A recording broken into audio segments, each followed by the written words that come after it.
एक नगर में एक प्रसिद्ध व्यापारी रहते थे। उनके पास सब कुछ था, बस एक संतान नहीं थी। फिर एक दिन व्यापारी अपने ऑफिस में काम कर रहा था। तभी उसके पास घर से फोन आता है। बेटा मुबारक हो, बहू ने लड़के को जन्म दिया है। ये खबर सुनकर व्यापारी की खुशी का ठिकाना नहीं रहा। सोमदत्त के आने से घर में सब लोग खुश रहने लगे। उसकी शरारतें सबको बहुत अच्छी लगती थी और सोमदत्त घर में सभी का दुलारा बन गया।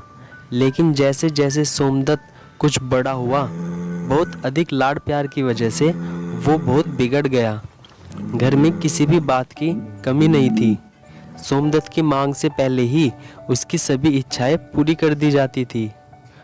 माँ, मुझे ये सब्जी नहीं खानी, मुझे कोई और सब्जी बना कर दो। अच्छा अच्छा बेटा, लाती हूँ, तुम नाराज क्यों होते हो? शायद इसी के कारण सोमदत्त को ना सुनने की आदत नहीं रही।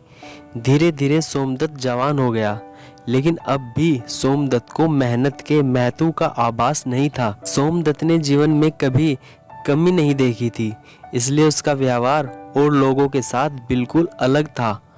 और वही व्यापारी जिसने कड़ी मेहनत से अपना व्यापार बनाया था, ढलती उम्र के साथ व्यापारी को अपने कारोबार के प्रति चिंता होने लगी। एक दिन व्यापारी अकेले में बैठकर सोच रहा होता है, अब पता नहीं मैं कितने दिन और जीऊंगा, फिर मेरे कारोबार को कौन संभालेगा?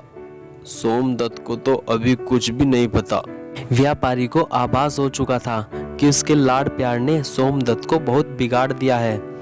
कुछ दिन तक व्यापारी सोचता रहा, हे भगवान, मैं क्या करूं? कैसे अपने पुत्र को सही रास्ते पर लाऊं, जिससे उसे मेहनत के फल के बारे में पता चले। फिर एक दिन व्यापारी ने निश्चय किया कि वो सोमदत्त को मेहनत के फल का महत्व स्वयं सिखाएगा, चाहे उसके लिए उसे कठोर ही क्यों ना बनना पड़े।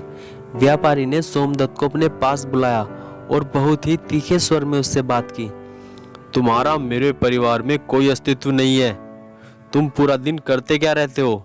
तुमने मेरे कारोबार में ना ही कोई योगदान दिया, और इसलिए मैं चाहता हूँ कि तुम अपनी मेहनत से धन कमाओ, तभी तुम्हें तुम्हारे धन के मुताबिक 2 वक्त का खाना दिया जाएगा। यह सुनकर सोमदत्त को ज्यादा कोई फर्क नहीं पड़ा। उसने मन ही मन सोचा, अरे थोड़ी देर बाद पिताजी का गुस्सा जब उतर जाएगा, फिर सब कुछ ठीक हो जाएगा। ये भी कोई बड़ी बात कही आपने पिताजी, धन तो मैं आपको कहीं से भी लाकर दे सकता हूँ। और मन ही मन हंसता हुआ वहाँ से चला गया।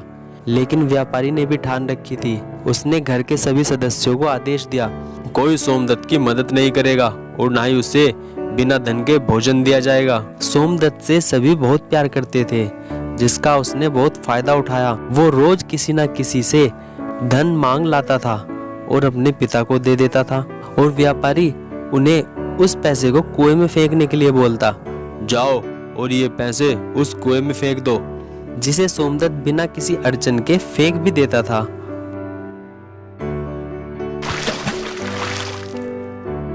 एक दिन सोमदत्त को किसी ने धन नहीं दिया और वो भूख से तड़प उठा। उसने सोचा, हाय, आज तो किसी ने मुझे कोई धन नहीं दिया। अगर ऐसे ही घर जाऊंगा तो पिताजी खाना भी नहीं देंगे। आज तो मुझे खुद ही कुछ काम करना पड़ेगा। और फिर सोमदत्त भूख को शांत करने के लिए गांव में जाकर कार्य करता है। उस दिन वो बहुत देर तक थका हारा व्यापारी के पास पहुंचा और बोला, ये लो पिताजी धन, बस आज इतना ही धन मिला है, बस अब आप मुझे खाना दे दो, बहुत भूख लग रही है। रोज के अनुसार व्यापारी ने उसे वो धन कुएं में फेंकने का आदेश दिया। लेकिन इस बार सोमदत्त ने कहा, ये क्या पिताजी, मैं इतनी मेहनत से खून पसीना एक करके धन लाया हूँ और आपने मुझे एक पल में इसे कुएं में फेंकने के लिए कह दिया। यह सुनकर व्यापारी समझ गया कि आज सोमदत्त को मेहनत के फल का महत्व समझ आ गया है। व्यापारी जानता था कि उसके परिवार वाले सोमदत्त की मदद कर रहे हैं, तब भी सोमदत्त इतनी आसानी से धन कुएं में डाल आता था।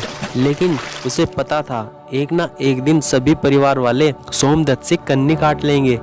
उस दिन सोमदत्त के पास कोई रास्ता नहीं होगा और उसे मेहनत करनी ही पड़ेगी। व्यापारी ने सोमदत्त को गले से लगा लिया और उसे अपना सारा कारोबार सौंप दिया।